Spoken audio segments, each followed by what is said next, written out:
Hey everyone, welcome back to our channel where we dive into all things tech to make your digital life easier and more fun.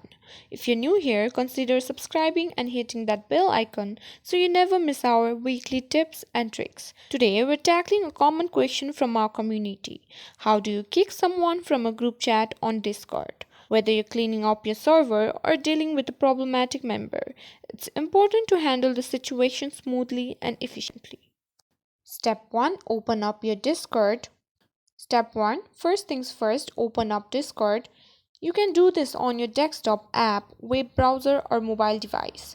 Make sure you're logged in into your account. Now go to the direct messages by tapping on the top left option. Now navigate to the group chat to remove someone whom you don't want in your group chat. Now tap on See the all members of the group from where you want to kick out. Show members list.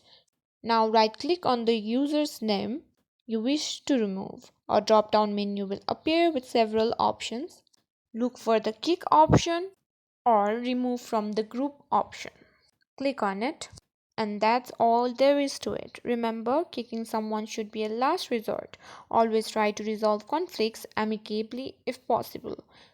Thanks for watching today's tutorial on how to kick someone from a group chat on Discord. If you found this video helpful, thumbs up and share it with your friends. Don't forget to subscribe to our channel for more tips and tricks.